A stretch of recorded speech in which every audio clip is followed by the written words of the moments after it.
Good evening. More than 3,500 people have been killed after two major earthquakes hit southern Turkey and northern Syria today, flattening thousands of buildings and leaving tens of thousands injured.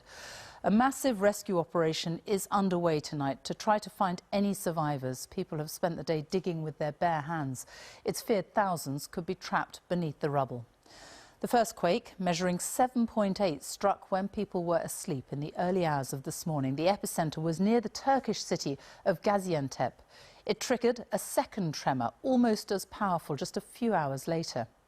The United Nations has called for an international response to the earthquakes. World leaders have pledged to send aid, but freezing temperatures are already hampering the aid effort. Our Middle East correspondent Anna Foster arrived in Turkey this morning and has spent the day travelling towards the epicenter close to the border with Syria. She's broadcasting using just her mobile phone, and she joins us now from the town of Osmaniye, 80 miles from the epicenter. Anna. The closer you get to the epicenter of this quake, the more you can see the damage. And in this city, it is completely dark, apart from this rescue that you see going on behind me. Now, this was a hotel. I was talking to the owner and he told me that 14 people were asleep in there last night when the quake happened. 7 have already been recovered, 7 bodies, and they are hoping that they can find some survivors in that rubble. But wherever you look in this city, you can see where shop fronts have collapsed. There is broken glass. And of course, there is darkness, complete darkness everywhere, apart from the light of the mobile phone that you can see me by. And this is the scene that has been replicated across southern Turkey.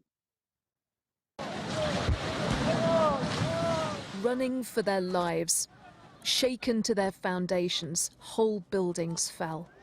And across southern Turkey, peace became panic. People helped where they could. This was a series of powerful earthquakes, not just one. They were only around 20 kilometers under the surface, and shallow quakes caused the most damage. In towns and cities across a huge area, the rescue efforts began. With diggers and sniffer dogs, teams of people began to dig frantically in search of survivors. For decades, Turkey has been bracing itself for a huge quake. Tonight, everyone is a rescuer, and they all want to find a survivor. Çocuk çıktı, çocuk çıktı. It's a painful wait for news. There are people still trapped under rubble. I have a friend living in this apartment. His children were rescued from the top floor, but only his daughter broke an arm. We'll see what happened to those living on the ground floors. May God give us a speedy recovery. I was sleeping when my wife suddenly woke me up. The quake was very severe, very scary. It took almost 2 minutes until the shaking stopped. Outside Turkey, the world stands ready to help. Offers to send specialist equipment and teams of experts have been coming in all day. We have received several offers of international aid for our country. Offers of assistance from 45 countries, including NATO and the European Union, have reached us. In the city of Adana, help arrived quickly. Alongside the emergency services, young men fit enough to move the rubble stepped in. You can really see the size of the effort that's going on here on top of this pile of rubble. Rescuers are using their bare hands, and you can see them throwing down blocks and trying to search desperately for survivors. This used to be a 12-story apartment building, just like the one behind it, and so far they've only found 3 survivors. For families with missing relatives, the wait for news is agony. We all heard the sound of the earthquake. She has her sister down there, under the rubble. It's 8 people under there. 3 of them are children. My uncle and his wife and their son and their daughter and 3 children.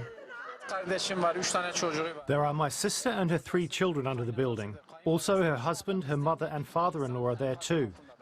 Turkey has dealt with natural disasters before. Few are on this scale. As night falls, cities like Osmaniye are without power, in darkness. The few lights there are have been sent to searches that offer the best chance of hope. It's still too early to know the real extent of the destruction here. Finding those who are trapped beneath collapsed buildings will take days, if not weeks. The death toll is already many hundreds. The numbers of injured stands in the thousands. It's bitterly cold and the rain keeps falling. The aftermath of this quake is testing rescuers to their limits. Anna Foster, BBC News, Osmania.